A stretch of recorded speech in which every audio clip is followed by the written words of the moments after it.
નમસ્કાર. આકાશવાણી અમદાવાદ વડોદરા પ્રાદેશિક સમાચાર હર્ષ લેવા વાંચે છે. લોકસભાની પહેલા તબક્કાની આગામી 19મી એપ્રિલે યોજાનારી 102 બેઠકો માટે આજે જાહેરનામું બહાર પડશે. ગાંધીનગર મુખ્યમંત્રી ભૂપેન્દ્ર પટેલની નવી દિલ્હી સ્થિત નેશનલ ડિફેન્સ કોલેજ એનડીસીના અધિકારીઓએ શુભેચ્છા મુલાકાત લીધી હતી. ચૂંટણી પંચે મીડિયા કર્મીઓને પોસ્ટલ બેલેટ દ્વારા મતદાન કરવાની મંજૂરી આપી છે. ડાંગની ઐતિહાસિક અને ભાતીગળ લોક પરંપરાને ઉજાગર કરતો ડાંગ દરબારનો મેળો આજથી 4 દિવસ માટે યોજાશે. રાજ્યના હવામાન વિભાગે માર્ચ મહિનાના અંત સુધીમાં મહત્તમ તાપમાન વધીને 40 ડિગ્રી સુધી પહોંચે તેવી સંભાવના દર્શાવી છે અને આજે 20મી માર્ચે વિશ્વ ચકલી દિવસની ઉજવણી થઈ રહી છે. લોકસભાની પહેલા તબક્કાની આગામી 19મી એપ્રિલે યોજાનારી 102 બેઠકો માટે આજે જાહેરનામું બહાર પડતા લોકસભાની ચૂંટણી પ્રક્રિયાનો વિધિવત આરંભ થશે. 7 તબક્કામાં લોકસભાની સામાન્ય ચૂંટણી યોજાયા બાદ આગામી 4 જૂને મતગણતરી હાથ ધરાશે. ઉલ્લેખનીય છે કે પહેલા તબક્કામાં 17 રાજ્યો અને 4 કેન્દ્રશાસિત પ્રદેશોની લોકસભાની 102 બેઠકો માટે ચૂંટણી યોજાશે. આવતીકાલે જાહેરનામું બહાર પડતા આગામી 27મી માર્ચ સુધી ઉમેદવારીપત્રો ભરી શકાશે. મુખ્યમંત્રી ભૂપેન્દ્ર પટેલની નવી દિલ્હી સ્થિત નેશનલ ડિફેન્સ કોલેજ એનડીસીના અધિકારીઓએ શુભેચ્છા મુલાકાત લીધી હતી. એનડીસીના 16 સભ્યોની ટીમ ગાંધીનગર આવી હતી. નેશનલ ડિફેન્સ કોલેજ ભારતીય સશસ્ત્ર દળોના બ્રિગેડિયર રેન્કના અધિકારીઓ, સિવિલ સર્વિસીસના સંયુક્ત સચિવ અને પ્રમુખ કક્ષાના અધિકારીઓ તથા 26 ભાગીદાર દેશોના વિદેશી લશ્કરી અધિકારીઓ માટે રાષ્ટ્રીય સુરક્ષા અને વ્યૂહાત્મક અભ્યાસ પર અભ્યાસક્રમ ચલાવે છે. આ અભ્યાસક્રમ અંતર્ગત હાલ 16 સભ્યોની એક ટીમ 17 માર્ચથી 22 માર્ચ સુધી ગુજરાતમાં રહેશે. ગુજરાતની કૃષિ અને સહકાર ક્ષેત્રની માહિતી મેળવશે. આ 16 સભ્યોની ટીમમાં જાપાન, બાંગ્લાદેશ, નેપાળ, શ્રીલંકાના નૌકાદળ અને ભૂમિદળના અધિકારીઓ જોડાયા હતા.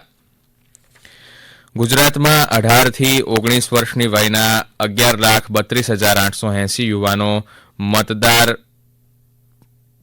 મતદાન કરીને પ્રથમ વખત પોતાનો મતાધિકાર ઉપયોગ કરશે. આવા જ જામનગરના એક યુવા મતદાર નેહલ વાઘેલાએ યુવાનોને અચૂક મતદાન કરવાની અપીલ કરી હતી. હું બીજા બધા ઇન્ફ્લુએન્સર જે યુથ છે એ લોકોને અપીલ કરું છું કે વોટ દેવા જાય જ આ વર્ષે. અને જે આ ઝુંબેશ ચાલુ કરે છે એના લીધે ઘણા બધા યુથને ફાયદો પણ થયો છે અને વોટ એક ઉત્સવ તરીકે બધા માને છે અને આવું જ ચાલુ રહે.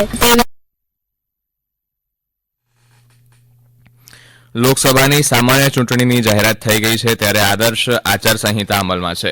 21 છોટાઉદેપુર લોકસભા વિસ્તારમાં 7મી મેના રોજ થનારા મતદાન માટે છોટાઉદેપુર નાયબ જિલ્લા ચૂંટણી અધિકારી આરબી ચૌધરી અને અધિક જિલ્લા મેજિસ્ટ્રેટ એસડી ગોકલાણીએ પ્રિન્ટિંગ પ્રેસના હોદ્દેદારો અને માલિકો સાથે બેઠક યોજી હતી. પ્રિન્ટ થયેલી જાહેરાતમાં પ્રિન્ટિંગ પ્રેસનું નામ, પ્રિન્ટર, પ્રકાશક અને મુદ્રકનું નામ તેમજ કેટલી નકલ છાપવામાં આવી છે તેનો ઉલ્લેખ કરવાનો રહેશે. રજિસ્ટર પર નિભાવવાનું રહેશે.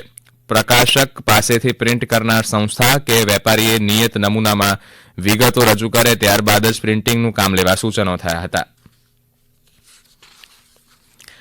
રાજકોટ જિલ્લા ચૂંટણી અધિકારી પ્રભવ જોશીની અધ્યક્ષતામાં કલેક્ટર કચેરી ખાતે રાજકીય પક્ષો તથા ઉમેદવારો માટે ચૂંટણી ખર્ચના રેટ ચાર્જ તેમજ આચારસંહિતાના પાલન અંગેની બેઠક યોજવામાં આવી હતી. આ બેઠકમાં ચૂંટણીમાં થતા વિવિધ પ્રકારના ખર્ચના ભાવો અંગે ચર્ચા તથા સમીક્ષા કરવામાં આવી હતી અને વિવિધ વસ્તુઓના ભાવોમાં ફેરફાર કરવા અંગે રાજકીય પક્ષો, ઉમેદવારોને સૂચનો મંગાવવામાં આવ્યા હતા. આ સાથે રાજકીય પક્ષો તથા ઉમેદવારો માટે લોકસભાની ચૂંટણી આદર્શ આચારસંહિતાના પાલનમાં કઈ કઈ બાબતોનો ખ્યાલ રાખવો તેની વિગતો અધિક જિલ્લા ચૂંટણી અધિકારીએ આપી હતી. ચૂંટણી પંચે મીડિયા કર્મીઓને પોસ્ટલ બેલેટ દ્વારા મતદાન કરવાની મંજૂરી આપી છે. ગઈકાલે ચૂંટણી પંચે આ અંગે એક જાહેરનામું પ્રસિદ્ધ કર્યું છે. અગાઉ આવશ્યક સેવાઓ સાથે સંકળાયેલા લોકો પોસ્ટલ બેલેટ દ્વારા પોતાનો મત આપી શકતા હતા. હવે મીડિયાકર્મીઓ પણ આનો લાભ લઈ શકશે. પંચે આ હેતુ માટે નોડલ ઓફિસરની નિયુક્તિ કરવાની જોગવાઈ કરી છે. આ સમાચાર આપ આકાશવાણીના અમદાવાદ વડોદરા કેન્દ્ર પરથી સાંભળી રહ્યા છો. વધુ સમાચાર આપ અમારી વેબસાઇટ newsonair.gov.in/gujarati પર વાંચી શકશો. પાટણમાં લોકસભા ચૂંટણીને અનુલક્ષીને ટ્રાન્સજેન્ડર એટલે કે કિન્નર સમુદાય માટે ગઈકાલે મતદાન જાગૃતિ કાર્યક્રમ યોજવામાં આવ્યો હતો. 50થી વધુ લોકોએ આ મતદાન જાગૃતિ કાર્યક્રમમાં ભાગ લીધો હતો. કાર્યક્રમ દરમિયાન જિલ્લા સમાજ સુરક્ષા અધિકારી દ્વારા મતદાન અંગે યોગ્ય માર્ગદર્શન આપવામાં આવ્યું હતું. ડાંગની ઐતિહાસિક અને ભાતીગળ લોક પરંપરાને ઉજાગર કરતો ડાંગ દરબારનો મેળો આજથી 4 દિવસ માટે યોજાશે. આગામી લોકસભાની સામાન્ય ચૂંટણીઓ સંદર્ભે અમલી આદર્શ આચારસંહિતા વચ્ચે યોજાઈ રહેલા ડાંગ દરબારનું આજે સવારે 11 વાગ્યે આહવાના રંગ ઉપવન ખાતે ઉદઘાટન થશે. અમારા ડાંગ જિલ્લાના પ્રતિનિધિ મુનિરાજ શેખના જણાવ્યા અનુસાર સવારે 9:30 વાગ્યે ડાંગના રાજવીશ્રીઓની શોભાયાત્રા પણ કલેક્ટર કચેરી આહવાથી નીકળી કાર્યક્રમ સ્થળે પહોંચશે, જ્યાં વિવિધ સાંસ્કૃતિક કાર્યક્રમોની સાથે તેમને સાલિયાણું એટલે કે પોલિટિકલ પેન્શન એનાયત કરી પરંપરાગત રીતે તેમનું સન્માન કરાશે.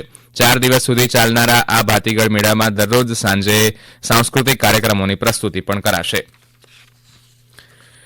રાજ્યના હવામાન વિભાગે માર્ચ મહિનાના અંત સુધીમાં મહત્તમ તાપમાન વધીને 40 ડિગ્રી સુધી પહોંચે તેવી સંભાવના દર્શાવી છે. હવામાન વિભાગના અધિકારી અભિમન્યુ ચૌહાણે જણાવ્યું છે કે પવનની દિશા ઉત્તર પૂર્વ ઉત્તરની થઈ હોવાથી ગરમીમાં વધારો થવાની આગાહી કરાઈ છે. દરમિયાન રાજ્યમાં છેલ્લા 36 કલાકમાં સૌથી વધુ 39 ડિગ્રી સેલ્સિયસ મહત્તમ તાપમાન રાજકોટ અને ભુજમાં નોંધાયું હતું, જે સામાન્ય કરતાં 2 થી 3 ડિગ્રી વધુ હતું. પોરબંદરમાં 38, નલિયા, કંડલા પોર્ટ, અમરેલી, અમદાવાદ અને વલ્લભવિદ્યાનગરમાં 37 ડિગ્રી, ભાવનગર, ડીસા, ગાંધીનગર અને વડોદરામાં 35 જ્યારે સુરતમાં 33 ડિગ્રી સેલ્સિયસ મહત્તમ તાપમાન નોંધાયું છે. આગામી લોકસભા ચૂંટણી અને વિધાનસભાની પેટા ચૂંટણીને અનુલક્ષીને રાજકોટ સહિત સમગ્ર દેશભરમાં આદર્શ આચારસંહિતા અમલી બનાવવામાં આવી છે, જે અનુસંધાને જિલ્લા ચૂંટણી અધિકારીના માર્ગદર્શન હેઠળ જિલ્લા વહીવટીતંત્ર દ્વારા વિવિધ જગ્યાઓ પરથી અનધિકૃત પ્રચારાત્મક બેનર, લખાણો, પોસ્ટર, કટ આઉટ વગેરે દૂર કરવાની કામગીરી કરવામાં આવી રહી છે. આ કામગીરી અંતર્ગત રાજકોટ જિલ્લામાંથી 5790 થી વધુ લખાણો અને પ્રચારાત્મક સામગ્રી દૂર કરવામાં આવી છે. દિવ્યાંગ લોકોને સુઆયોજિત સેવાઓ પ્રદાન થાય અને મતદાર ઓળખ અને નોંધણી પ્રક્રિયાને સરળ બનાવી શકાય તે માટે તથા દિવ્યાંગજનોના ચૂંટણીલક્ષી સેવાઓ સરળતાથી ઉપલબ્ધ કરાવવા માટે ચૂંટણી પંચ દ્વારા સક્ષમ એપ્લિકેશન બનાવવામાં આવી છે. સક્ષમ એપ દિવ્યાંગોને મતદાન માટે નોંધણી કરાવવાનું, તેમનું મતદાન મથક શોધવાનું અને તેમનો મત આપવાનું સરળ બનાવવામાં મદદરૂપ થાય છે. સક્ષમ એપ દૃષ્ટિની ક્ષતિ ધરાવતા દિવ્યાંગો માટે અવાજ સહાય, સાંભળવાની ક્ષતિ ધરાવતા દિવ્યાંગોને ટેક્સ્ટ ટુ સ્પીચની સુવિધા, મતદાન મથકોની માહિતી ઉપલબ્ધ કરાવવામાં મદદરૂપ થાય છે.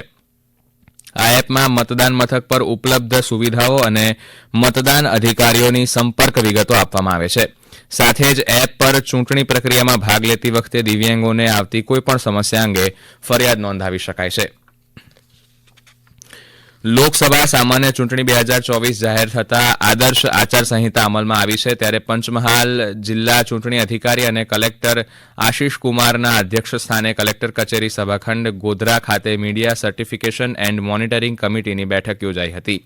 બેઠકમાં જિલ્લા ચૂંટણી અધિકારીએ કમિટીની વિવિધ કામગીરી બાબતે તમામને જરૂરી માર્ગદર્શન આપીને જરૂરી સૂચનાઓ આપી હતી. આજે 20મી માર્ચ વિશ્વ ચકલી દિવસ છે. છેલ્લા કેટલાક વર્ષોથી ઘરના આંગણામાં ઉડાઉડ કરતી ચકલી હવે ભાગ્યે જ જોવા મળે છે, ત્યારે ચકલીઓની સંખ્યા વધારવા 20મી માર્ચને વિશ્વ ચકલી દિવસ તરીકે ઉજવવામાં આવે છે. પર્યાવરણ સમસ્યાઓ અને મોબાઈલ ટાવરના રેડિયેશનના કારણે ચકલીઓની સંખ્યામાં ઘટાડો થઈ રહ્યો છે તેમ માનવામાં આવે છે. વળી વૃક્ષો ઓછા થવાના કારણે અને શહેરોમાં નવા બહુમાળી મકાનો, માળા મૂકવાની જગાનો અભાવ તેમજ વધતા જતા શિકારી પક્ષી પ્રાણીઓ પણ ચકલીની ઘટતી જતી સંખ્યાનું એક કારણ મનાય છે. આ વર્ષે વિશ્વ ચકલી દિવસની થીમ આઈ લવ સ્પેરો રાખવામાં આવી છે.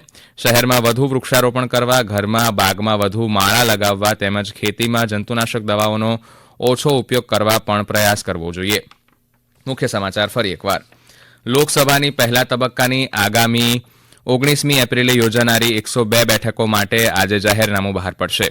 મુખ્યમંત્રી ભૂપેન્દ્ર પટેલની નવી દિલ્હી સ્થિત નેશનલ ડિફેન્સ કોલેજ એનડીસીના અધિકારીઓએ શુભેચ્છા મુલાકાત લીધી હતી. ચૂંટણી પંચે મીડિયાકર્મીઓને પોસ્ટલ બેલેટ દ્વારા મતદાન કરવાની મંજૂરી આપી છે. ડાંગની ઐતિહાસિક અને ભાતીગળ લોક પરંપરાને ઉજાગર કરતો ડાંગ દરબારનો મેળો આજથી 4 દિવસ માટે યોજાશે. રાજ્યના હવામાન વિભાગે માર્ચ મહિનાના અંત સુધીમાં મહત્તમ તાપમાન વધીને 40 ડિગ્રી સુધી પહોંચે તેવી સંભાવના દર્શાવી છે અને આજે 20મી માર્ચે વિશ્વ ચકલી દિવસની ઉજવણી થઈ રહી છે.